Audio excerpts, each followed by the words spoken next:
Speech off. Hi guys, welcome back to my channel. So, I'm here to do the books. I'm here to talk about the books that I added to Goodreads in the first half of September. I already started adding to the second half of September, and it's a lot. So I need to get to this before this gets really long. This will probably for sure be two separate videos. I'm just going to talk about the books that I added the first half for now. And there's still another week in September to add more. I added 9 books by the same author in the second half, or so far in the second half of September. So yeah, I just feel like a pressing need to get this first set of books talked about. So, the first book is The Mother's Secret by Kate Hewitt. This was released on September 14th. Kate Hewitt is an auto-buy author for me. She does historical fiction and contemporary, and this one looks like it's a contemporary. So, I'll read the description. When the call finally comes, my life as I know it is over. My job as a teacher, my marriage, my family are all gone. In a heartbeat, I've lost everything that ever mattered to me. All because of one secret and what someone thinks she saw. Yeah, I'm going to leave it there. I have no idea. It's so vague. The rest is like a line from the book or paragraph from the book. So, yeah. The next one is The Midwife of Berlin by Anna Stewart. This is a sequel to The Midwife of Auschwitz by Anna Stewart. This was released September 13th. I already read it, and I talked about it in my mid-month wrap-up, so I'm going to skip this one. The description, you can hear about it in the wrap-up. Next is The Other Mother by Miranda Rijks. I don't know how to say this name. Rijks. I heard about this one from Chloe from Always Booked. She wasn't super impressed, but I'm still intrigued enough to try it. 4-year-old Florrie is missing. Who has taken her, and what do they want? When Jane is asked to pick up her friend's daughter, Florrie, from school, she can't imagine the horror that will unfold, because someone pretending to be Jane has already collected Florrie, and now the little 4-year-old is missing. Things don't get any easier when Jane starts receiving anonymous letters that include intimate details about her life. As a psychologist, an agony aunt? What does that mean? She's used to getting letters asking for advice, but these are different. Are they somehow connected to the missing child? Then, to her utter dismay, Jane finds incriminating evidence in her own home, evidence that is clearly linked to Florrie. She starts to doubt everyone around her, even her own family. Could one of them be implicated in Florrie's disappearance? Yeah, I'm very interested in this.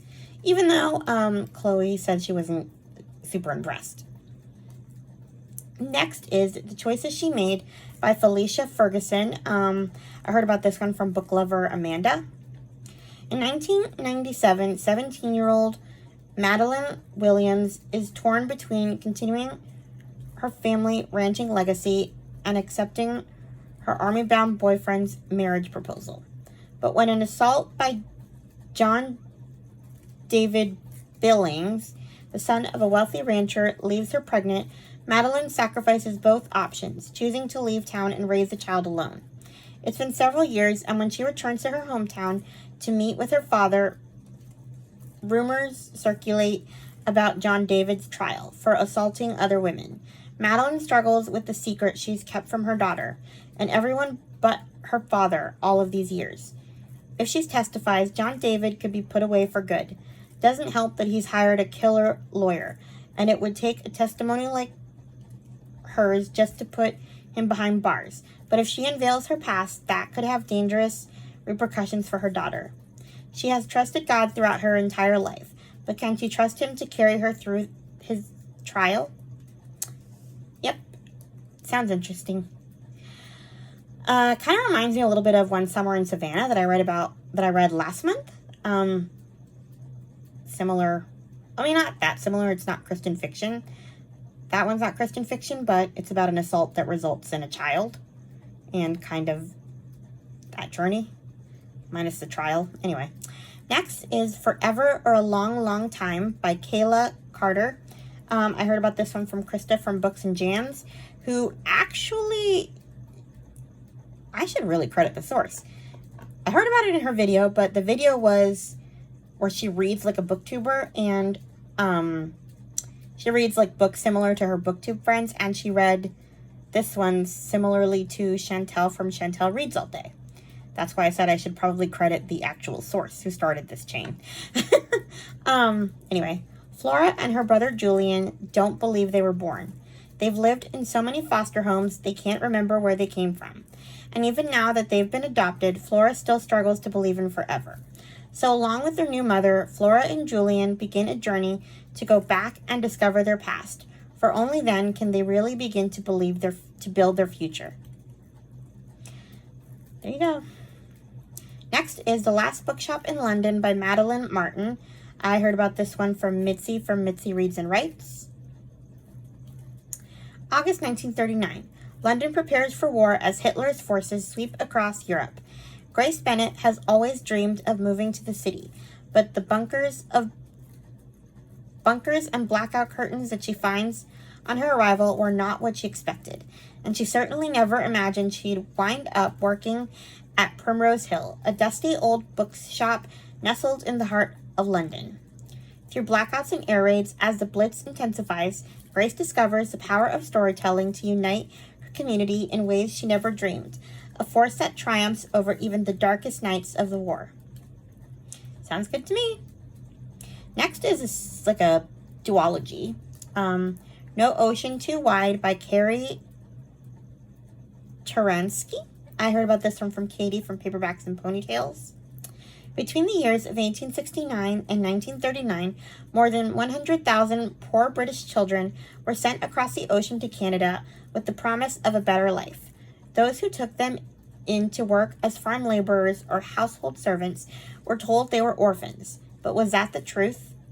After the tragic loss of their father, the McAllister family is living at the edge of the poorhouse in London in 1908, leaving their mother to scrape by for her 3 younger children, while oldest daughter Laura works on a large estate more than an hour away. When Edna McAllister falls gravely ill and is hospitalized, twins Katie and Garth and 8-year-old Grace are forced into an orphan's home before Laura is notified about her family's unfortunate turn of events in London. With hundreds of British children sent on ships to Canada, whether truly orphans or not, Laura knows she must act quickly, but finding her siblings and taking care of her family may cost her everything. Andrew Fraser, a wealthy young British lawyer and heir to the estate where Laura is in service, discovers that this common practice of finding new homes for penniless children might not be all that it seems. Together, Laura and Andrew form an unlikely partnership. Will they arrive in time? Will their friendship blossom into something more? So that's that one. And then there is the sequel, which is called No Journey Too Far. I already bought them. I had to have them immediately. Next is Head in the Clouds by Karen Wittenmeyer. Also recommended by Katie from Paperbacks and Ponytails. Her reading wrap-up for this past month really gave me a lot of titles. Adelaide Proctor is a young woman with her head in the clouds, longing for a real-life storybook hero to claim as her own. But when a husband-hunting debacle leaves her humiliated, she interviews for a staid governess position on a central Texas sheep ranch and vows to leave her romantic yearnings behind. When Gideon Westcott left his privileged life in England to make a name for himself in America's wool industry, he never expected to become a father overnight. And 5-year-old Isabella hasn't uttered a word since she lost her mother. The unconventionality of the new governess concerns Gideon and intrigues him at the same time. But he can't afford distractions. He has a ranch to run, a shearing to oversee, and a suspicious fence cutting to investigate.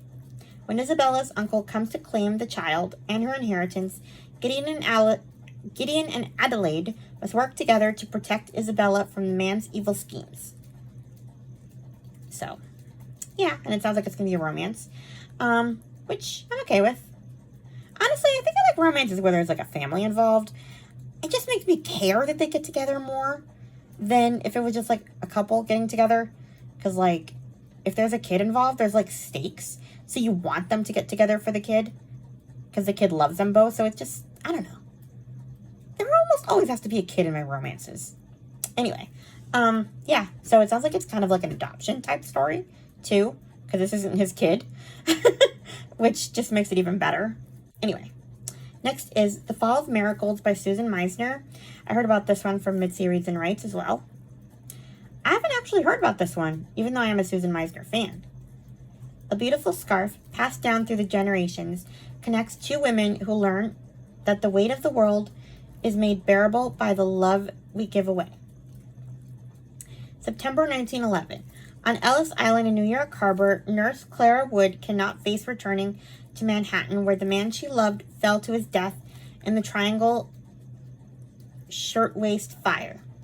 Then, while caring for a fevered immigrant whose own loss mirrors hers, she becomes intrigued by a name embroidered onto the scarf he carries, and finds herself caught in a dilemma that compels her to confront the truth about the assumptions she's made. Will what she learns devastate her or free her? September 2011. On Manhattan's Upper West Side, widow Taryn Michaels has convinced herself that she is living fully, working in a charming specialty fabric store and raising her daughter alone. Then a long-lost photograph appears in a national magazine, and she is forced to relive the terrible day her husband died in the collapse of the World Trade Towers. The same day, a stranger reached out and saved her. Will a chance reconnection and a century-old scarf open Taryn's eyes to the larger forces at work in her life? I don't know what that means, but I want to know. Next is The House We Grew Up In by Lisa Jewell, another author that I read books about, but I've never heard of this book. I heard about it through the Currently Reading Podcast's Facebook group. Meet the Bird family. They live in a honey-colored house in a picture-perfect Cotswold village with rambling, unkempt gardens stretching beyond. Pragmatic Meg, Dreamy Beth, and tow-headed twins Rory and Rhys? I have no idea how to say his name. R-H-Y-S? Rhys? All attend the village school and eat home-cooked meals together every night. Their father is a sweet, gangly man named Colin, who still looks like a teenager with floppy hair and owlish, round-framed glasses. Their mother is a beautiful hippie named Lorelei, who exists entirely in the moment, and she makes every moment sparkle in her children's lives. Then, one Easter weekend, tragedy comes to call. The event is so devastating that, almost imperceptibly, it begins to tear the family apart. Years pass as the children become adults, find new relationships, and develop their own separate lives. Soon it seems as though they've never been a family at all. But then something happens that calls them back to the house they grew up in, and to what really happened that Easter weekend so many years ago. I'm interested. And it's Lisa Jewell, so yeah. Next is Family by Lori Frankel. I heard about this through Book Talk, etc. This is a new release. It's coming out January 23rd. Lori Frankel also wrote This Is How It Always Is, which I loved. India Allwood grew up wanting to be an actress. Armed with a stack of index cards, torn into pieces, also function as makeshift confetti, and a hell of a lot of talent, she goes from awkward 16-year-old to Broadway ingenue to TV star. But while promoting her most recent project, a film about adoption, India does what you should never do. She tells a journalist that it's a bad movie. Like so many movies about adoption, it tells only one story, a tragic one. But India is an adoptive mom herself and knows there's so much more to her family than tragedy. Soon she's at the center of a media storm, battling accusations from the press and the paparazzi, from protesters on the right and advocates on the left. Her daughter, Fig, knows they need help. And who better to call for help than family? Because India is not just an adoptive mom. She also has a baby she gave up for adoption her senior year of high school. That baby is now 16, excited to meet her birth mother and eager to help. but she also has an agenda and secrets of her own. It turns out what makes a family isn't blood, and it isn't love, because no matter how they're formed, the hallmark of true family is it's complicated. Wow. Next is another new release. Please Don't Take Mummy Away. It's a new Maggie Hartley book, fostering book. The true story of two sisters left cold, frightened, and hungry. This is coming out February 29th, which sucks, but I have to wait that long. And can't really tell you what it's about. Next is The Kitchen Front by Jennifer Ryan. I also heard about this one through Currently Reading podcast. 2 years into World War II, Britain is feeling her losses. The Nazis have won battles, the Blitz have destroyed cities, and U-boats have cut off the supplies of food. In an effort to help households with food rationing, a BBC radio program called The Kitchen Front is putting on a cooking contest, and the grand prize is a job as the program's first ever female co-host. For 4 very different women, winning the contest presents a crucial chance to change their lives. For a young widow, it's a chance to pay off her husband's debt and keep a roof over her children's heads. For a kitchen maid, it's a chance to leave servitude and find freedom. For the lady of the manor, it's a chance to escape her wealthy husband's increasingly hostile behavior. And for a trained chef, it's a chance to challenge the men at the top of her profession. These 4 women are giving the competition their all, even if that sometimes means bending the rules. But with so much at stake, will the contest that aims to bring the community together serve only to break it apart?